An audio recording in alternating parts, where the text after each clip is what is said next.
Chennai super Kings update தான் ஒன்று வந்திருக்கு. என்னன்னு பார்த்தீங்கன்னா கொஞ்சம் டிசப்பாயின்மெண்டான ஒரு அப்டேட் தான். டெவான் கான்வே இன்ஜுரி ஆனார் அப்படின்ற மாதிரி நான் ஏற்கனவே அப்டேட் பண்ணியிருப்பேன். இப்போ அந்த இன்ஜுரி வந்து பார்த்தீங்கன்னா பெருசாக இருக்கிற மாதிரி தெரியுது. அது மட்டும் இல்லாமல் வந்து பார்த்தீங்கன்னா அடுத்து T20 வேர்ல்ட் கப் வேறு வரப்போகுது அப்படின்றதுனால நியூசிலாந்து டீம் கொஞ்சம் யோசிக்கிறாங்க. ஏன்னா நியூசிலாந்து டீமோட ஒரு ஓப்பனிங் பேட்ஸ்மேன் டெவான் கான்வே அப்படின்ற போது அவர் ஃபிட் இல்லைன்னா விளையாட வேணாம் அப்படின்ற மாதிரி சொல்லியிருக்காங்க. ஓகே, நல்ல விஷயம் தான். டெவான் கான்வே என்னதான் சிஎஸ்கேக்கு விளையாடினாலும் அவரோட நேஷனல் டீமுக்கு ப்ரையாரிட்டி கொடுத்து தான் ஆகணும். இப்போ வந்து பார்த்தீங்கன்னா சோசியல் மீடியாவில் டெவான் கான்வேக்கு ரீப்ளேஸ்மெண்ட் அவரு அப்படின்ற மாதிரிலாம் சொல்லிட்டு இருக்காங்க. ஆனால் சிஎஸ்கே கிட்டேருந்து எந்த ஒரு அஃபிஷியலான நியூஸும் வரல. ஃபஸ்ட்டு டெவான் கான்வே வந்து பார்த்தீங்கன்னா ஐபிஎல் ஸ்கிப் பண்ணுவாரா அப்படின்றதே அஃபிஷியலாக வந்து பார்த்தீங்கன்னா ஏதோ ஒரு நியூஸும் வரல. அப்படி ஒருவேளை டெவான் கான்வே இந்த ஒரு ஐபிஎல் மிஸ் பண்ணார்னா அவருக்கு ரீப்ளேஸ்மெண்ட்டாக வந்து பார்த்தீங்கன்னா ரிக்கில்டன் அப்படின்ற மாதிரி ஒரு பிளேயரை வந்து பார்த்தீங்கன்னா சிஎஸ்கே எடுக்க போகிறதா ஒரு நியூஸ் வந்திருக்கு. ரிக்கில்டன் இந்த ஒரு சவுத் ஆப்பிரிக்கா T20 லீக்ல பார்த்துருப்பீங்க. எம்ஐ கேப்டவுனுக்கு விளையாடி இருப்பாரு. செம ஒரு பேட்ஸ்மேன். இந்த வருஷம் சவுத் ஆப்பிரிக்கா T20 லீக்ல வந்து பார்த்தீங்கன்னா நிறைய ரன்ஸ் அடிச்சிருக்காரு.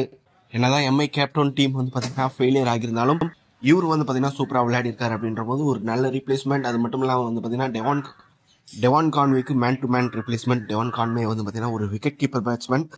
ரிக்கில்டனும் வந்து பார்த்தீங்கன்னா ஒரு விக்கெட் கீப்பிங் பேட்ஸ்மேன். அதனால வந்து பார்த்தீங்கன்னா ஒரு man to man replacement CSK team எதிர்பார்க்குறாங்கன்னு நினைக்கிறேன்.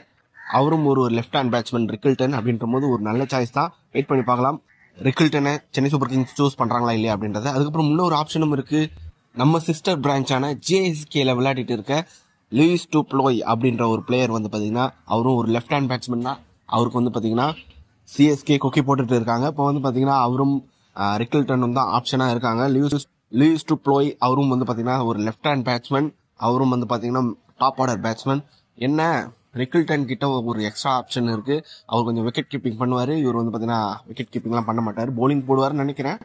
இதெல்லாம் நல்ல ஆப்ஷன் தான். இருந்தாலும் வந்து சென்னை சூப்பர் கிங்ஸ் முன்னாடியே ஒரு ரீப்ளேஸ்மெண்ட் எடுத்து வச்சிருக்காங்க. டெவான் கான்வேக்கு பதிலாக வந்து பார்த்தீங்கன்னா ரச்சின் ரவீந்திரா ஏற்கனவே ஒரு மேன் டு மேன் ரீப்ளேஸ்மெண்ட் இருக்காரு. என்ன ரச்சின் ரவீந்திரா விக்கெட் கீப்பிங் பண்ண மாட்டார். இருந்தாலும் வந்து பார்த்தீங்கன்னா ஒரு ஆல்ரவுண்டர் அவர்.